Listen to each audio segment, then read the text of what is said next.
Sometimes I wonder at what point I let something so important slip away, as if I had lost the invisible thread that held together the delicacy of my relationship.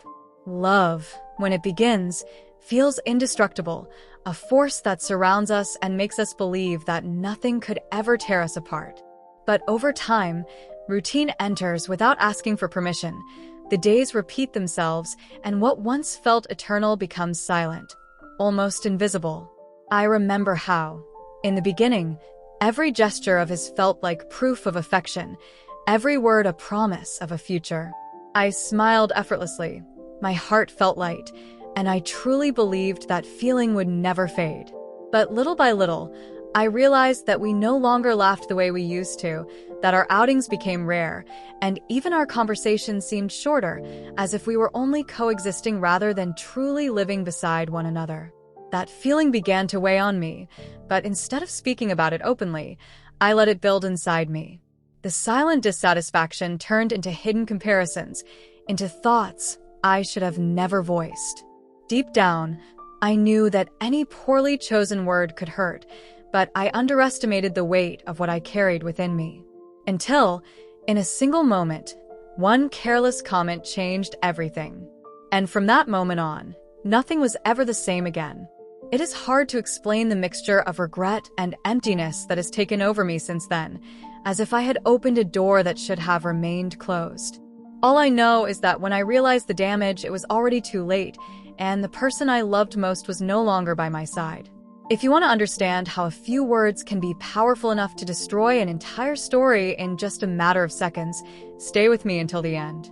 And if this reflection touches your heart, leave a like and subscribe to the channel.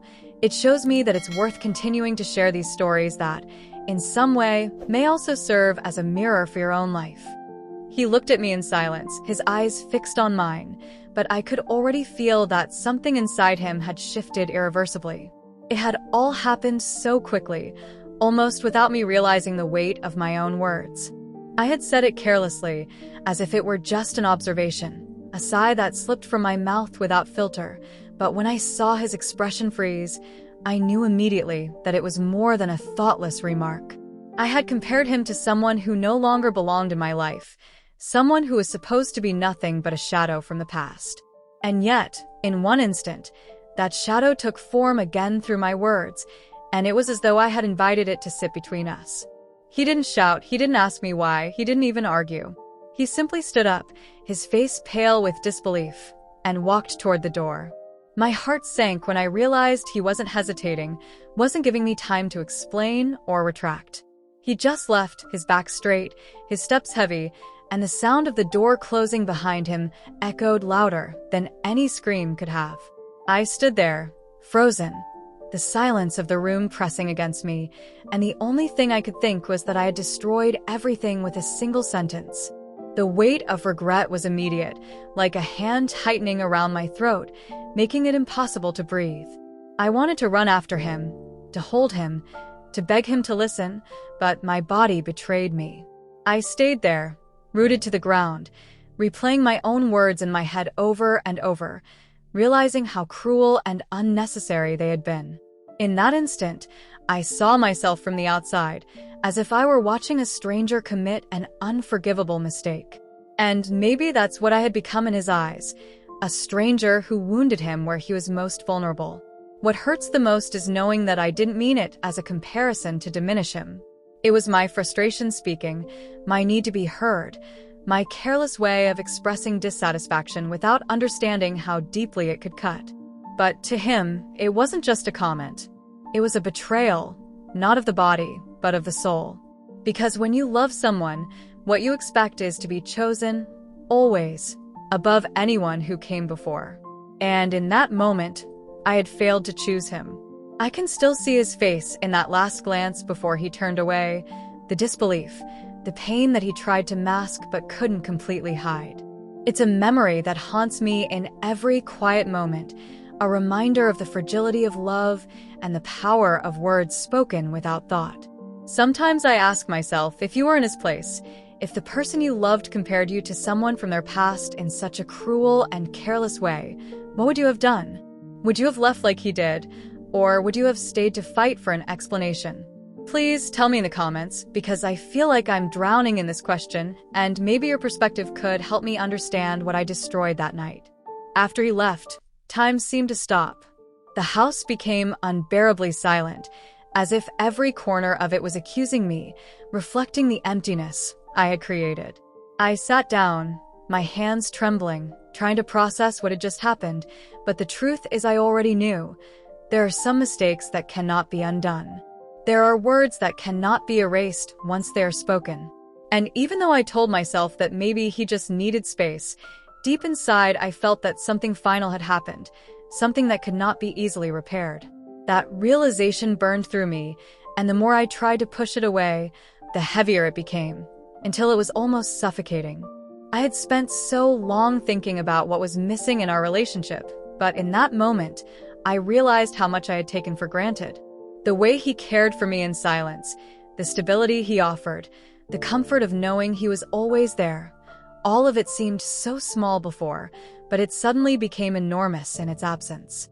And that was the cruelest part of all. Only after he walked away did I truly see the depth of what I had lost. The night after he left was the longest of my life. I sat on the edge of the bed staring at the empty space beside me, a space that had always carried his warmth, his steady presence, the quiet reassurance that I was not alone. Now it was nothing but a hollow reminder of what I had done. I tried to sleep, but every time I closed my eyes, I saw the look on his face again, that stunned silence that cut deeper than any argument could have. My words replayed in my mind with cruel clarity, and each repetition pierced me harder than the last. I had not only wounded him, I had dismantled the foundation of trust we had built, as if I had taken a hammer to glass and shattered it into pieces too small to ever gather again. The following days blurred together.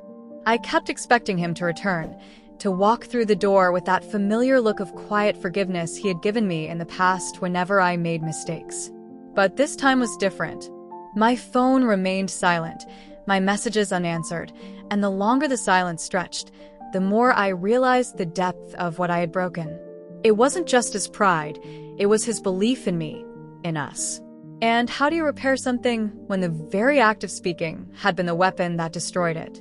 I remember walking through the house in those first days, touching objects absent-mindedly, as if they might somehow bring him back. His jacket still hung on the back of the chair, his coffee cup sat untouched on the counter, and every little thing screamed of his presence, even while he was gone. The contrast between what I could see and what I could not feel was unbearable. I wanted to scream at myself, to shake myself awake from this nightmare, but the truth was inescapable. I had created it with my own hands, with my own voice. People often say that words are fleeting, that they disappear into the air once spoken, but I learned then that they can also be eternal, echoing endlessly in the silence left behind. I wondered if he was lying awake at night too, tormented by my voice comparing him to someone else. Did he replay it the way I did, hearing the sting over and over? Or had he shut me out completely, placing me in the same past where I had so carelessly pulled my ex from? That thought haunted me. The idea that, in a single sentence, I had turned myself into someone he no longer recognized, someone he could no longer love. And yet, amid the regret and the grief, there was another feeling that gnawed at me: disbelief.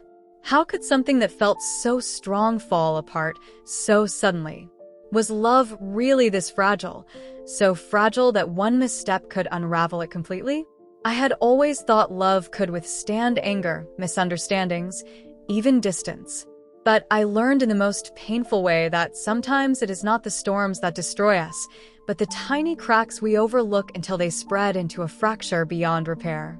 I began to write letters to him, letters I never sent, pouring out every word of apology, every explanation I could find. I thought that if I could just capture my heart on paper, maybe it would reach him somehow, even if not physically. I wanted him to know that my comparison wasn't about wanting someone else, but about my own inability to express my fears, my own foolishness in letting dissatisfaction twist into cruelty. But each time I finished a letter, I felt the futility of it. The truth was that no matter how many words I wrote, none of them could erase the words I had already spoken. They had taken root, and they had already done their damage. And so I kept them hidden, folded away, like confessions I was too ashamed to release. Days turned into weeks, and I noticed how the silence began to shape me.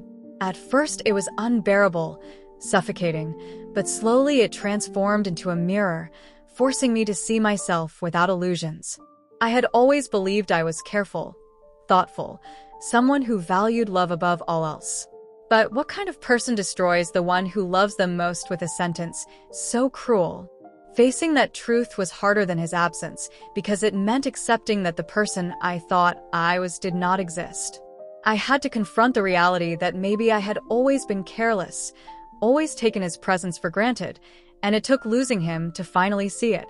The weight of that realization pressed on me like an anchor, but at the same time, it awakened something I had never felt so strongly before: the fear of myself.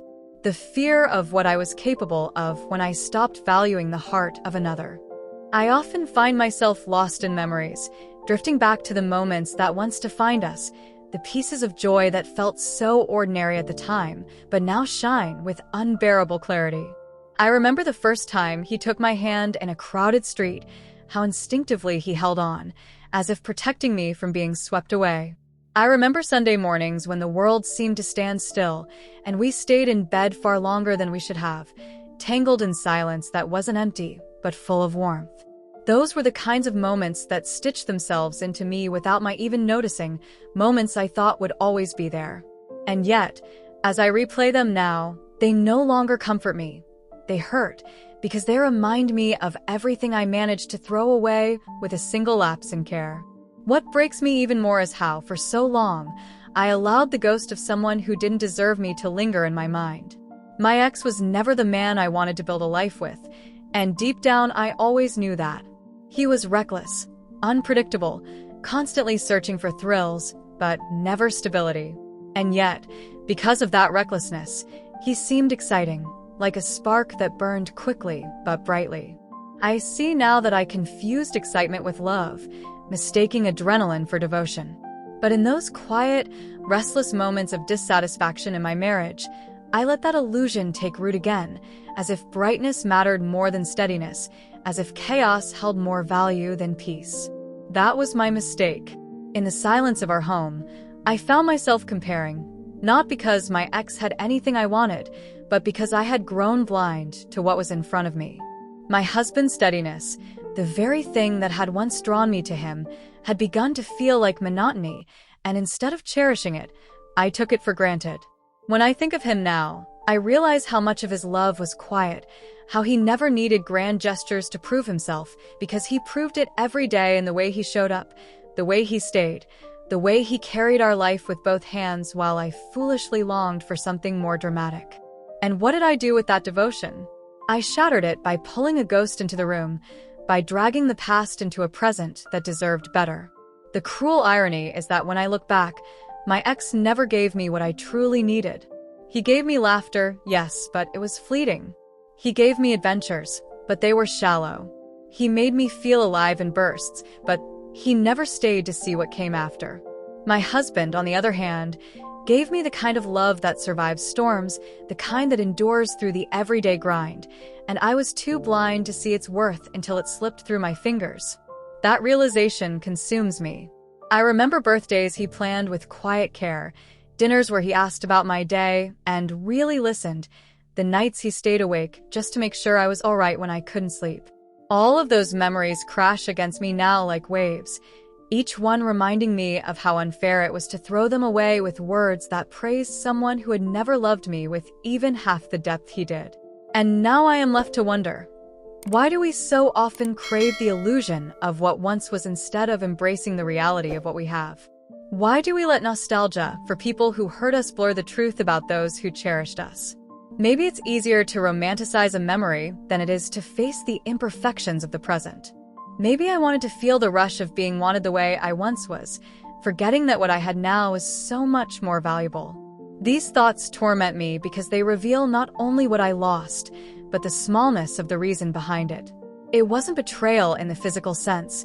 It wasn't a lack of love from him. It was my own weakness, my own foolishness to let comparison escape my lips. And with that, I didn't just lose a man. I lost the life we had built, the safe place he gave me, the certainty that no matter how cruel the world could be, I always had someone to come home to. Now home feels like a museum of memories, filled with artifacts of a love I destroyed. The books we once read together stacked on the shelf, the photos on the wall where his smile still looks at me, the sweater draped across the chair where he used to sit. They whisper to me every day, asking why I traded them for nothing, why I let a shadow from the past haunt me more than the flesh and blood man who stood by me. And I have no answer, only regret that deepens with every passing day. The house has become unbearable to me, a place that once felt alive with the rhythm of our shared days now reduced to a hollow shell that echoes every step I take.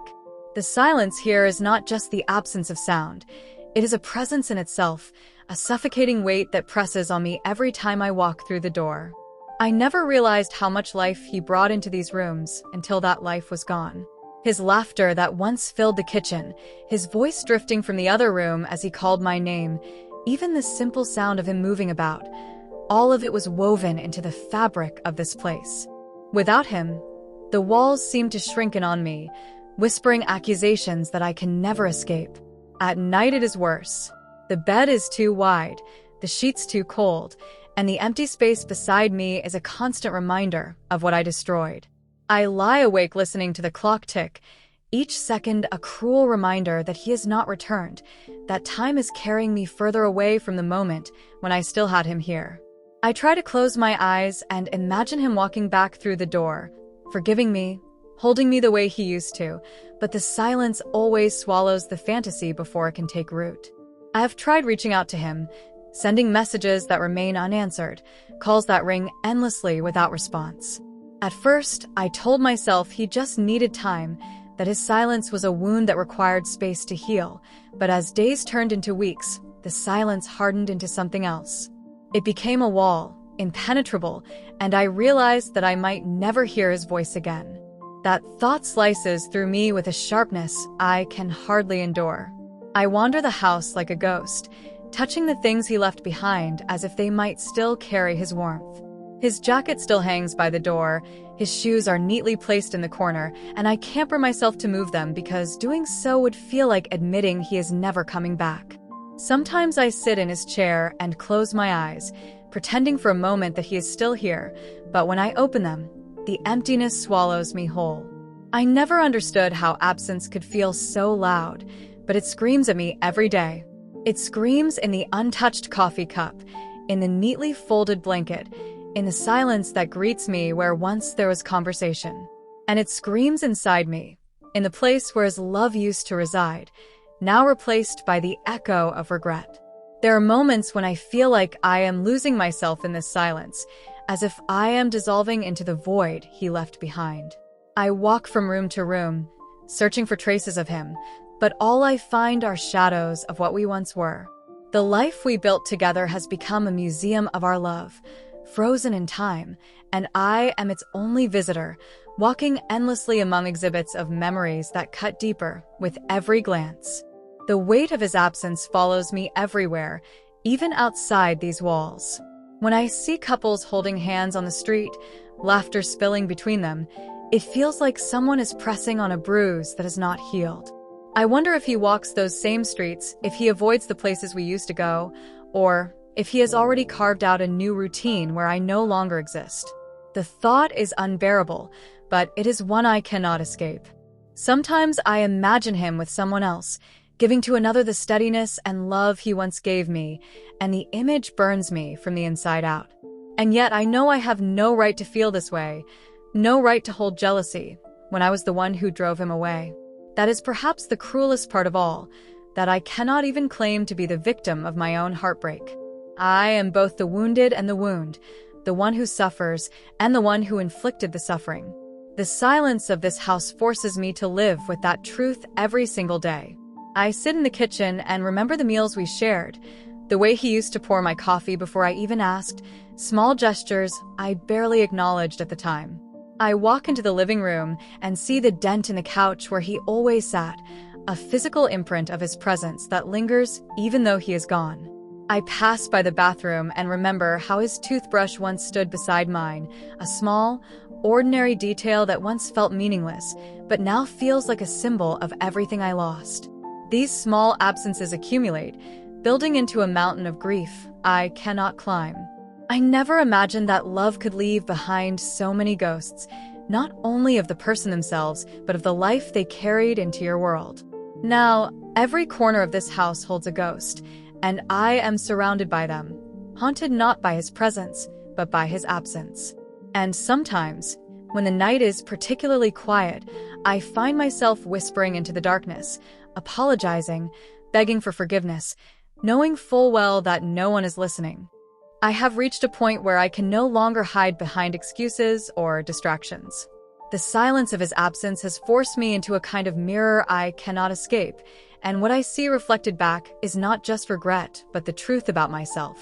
For so long I wanted to believe that what I said that night was a slip of the tongue, a careless remark made in frustration, but the more I think about it, the more I realize that words like that don't come from nowhere. They were born out of something I was holding inside, something I refused to name until it came spilling out in the cruelest way possible. That realization terrifies me, because it means I wasn't as honest with him as I believed I was. I had frustrations, fears, even disappointments that I buried under the surface instead of sharing, and they festered until they turned into poison. And when that poison finally escaped, it didn't just touch me, it destroyed him. I used to think of myself as someone who valued love above all else, someone who would never intentionally hurt the person I cared for. But now I have to face the fact that maybe I wasn't as careful as I thought. Maybe I took his love for granted because it was so constant, so dependable, that I stopped protecting it the way it deserved to be protected. He always gave me stability, and I confused that stability with permanence, as if no matter what I did, he would always stay. But love doesn't work like that. Even the strongest heart can break, and I was the one who broke his. I look back at the moments leading up to that night, the subtle shifts in me that I ignored. The way I sighed more often than I smiled, the way I compared him in my mind without ever admitting it, the way I longed for excitement without realizing that excitement is nothing without trust to hold it together. I see now that my mistake wasn't just in speaking the words, it was in letting those thoughts live inside me in the first place. If I had been honest with him, if I had told him about my restlessness and my fears, maybe we could have faced them together. But instead, I let them rot in silence, until the silence broke open like a wound and spilled into the worst sentence I could have ever spoken. There is a kind of immaturity in me that I can no longer deny, a selfishness that wanted him to read my mind, to give me what I hadn't even articulated, to be responsible for feelings I didn't take responsibility for myself. I realize now how unfair that was, how much I asked of him without ever saying the words. And when he couldn't give me what I hadn't asked for, I punished him with a comparison he never deserved. That is the truth I face every day now, that I failed not because I didn't love him, but because I didn't love him with the maturity he deserved. Love is not just about feeling, it is about choosing, about protecting, about being honest even when it is uncomfortable. I chose the easy way, keeping quiet, pretending everything was fine, until the truth exploded in the most destructive way. And now, the only person left to face the aftermath is me. Sometimes I wonder what he would think if he knew how much I have realized since he walked away. Would he believe me if I told him I finally understand the weight of what I did? Or would he think it is too late, that my growth means nothing because it came at the cost of his pain? These questions circle endlessly in my mind, and I have no answers, only the aching awareness that time has made me wiser but has taken away the chance to show that wisdom to him. It feels cruel to finally understand what love requires only after the love is gone. I see now that protecting someone's heart means being vigilant even in the smallest moments, choosing kindness even in frustration, and never allowing comparison to steal the place of gratitude. I see now that love is not destroyed by big storms, but by the careless negligence of letting shadows grow inside us until they block out the light. And I see most painfully of all that I was the storm, the shadow, the negligence. This confrontation with myself is the hardest thing I have ever faced because it forces me to admit that the enemy was never him, never our marriage, never even the ex I compared him to. The enemy was me, my carelessness, my silence, my failure to recognize the treasure I held in my hands. And now that treasure is gone, not because fate stole it from me, not because time eroded it, but because I dropped it myself. Living with that truth is a punishment no one else could ever give me, and it is one I will carry with me always. There comes a moment after all the grieving and all the regret when silence turns into something else, not just emptiness, but a teacher. I never wanted to learn through loss, never wanted to find wisdom in the ashes of what I destroyed, but life rarely gives us the lessons we choose. Instead, it gives us the ones we need, and this was mine. I have come to realize that love is not invincible, not something that will survive no matter how we treat it. Love is fragile, delicate, like glass held between two hands, and every word we speak, every choice we make, either protects it or risks shattering it.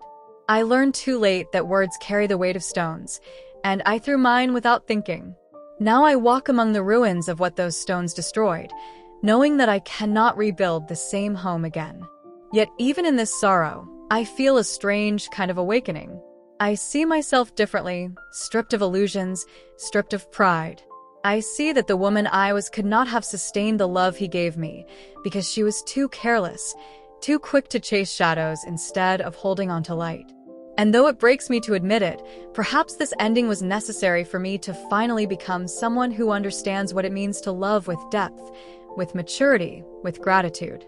He may never see this version of me, may never return to witness the change his absence carved into my soul, but I will carry it forward regardless. Because even if love does not return, it has already left me with something I cannot forget. The knowledge that hearts are not toys, that presence is not permanent, and that every moment with someone you love is a gift you must never take for granted. I walk through life differently now, slower, more aware. I notice the small gestures of others, I listen more carefully, I think before I speak. These changes cannot erase the past, but they honor it, they honor him, and in some way, they make his departure less meaningless. For if my greatest mistake could shape me into someone wiser, more compassionate, then at least the pain carries purpose. And maybe that is the only way to survive regret, to let it transform you rather than destroy you. I still dream of him sometimes. In those dreams, he is not angry, not distant. He smiles the way he used to, and for a fleeting moment, it feels like nothing ever broke between us. I wake with tears in my eyes, knowing it is only a dream, but also knowing that his love was real, that I held it once, even if I lost it. That knowledge is bittersweet, but it is enough to remind me that I was loved deeply, and that I must never again treat such love carelessly. Perhaps that is his lasting gift to me, the reminder that love is both the most fragile and the most enduring force we will ever know. Enduring, not because it never breaks, but because even when broken, it leaves an imprint that shapes us forever. And now, as I close this chapter of my life, I share it not to wallow in regret, but to keep alive the memory of what love taught me. Because stories like mine are warnings, reflections, reminders that may help others see what I could not see in time. If you have listened until this point, I want to ask you to stay with me, to keep these stories alive by subscribing to the channel. Each subscription is not just a number, it is a way of saying that these voices, these memories still matter. And I would love to hear your thoughts. What would you have done if you were in my place? Do you believe words can truly destroy love? Or do you think some hearts are strong enough to endure even the sharpest wounds? Share your thoughts in the comments. Your voice matters, because in sharing, we preserve not only my story, but the countless silent stories of others who have suffered in love and in loss. And if this journey has touched you, I invite you to continue with me, to watch other stories here on the channel, especially those gathered in the playlist. The link will be in the description and also in the pinned comment. These stories are threads in the same fabric, pieces of the same truth, and together they keep alive what must never be forgotten.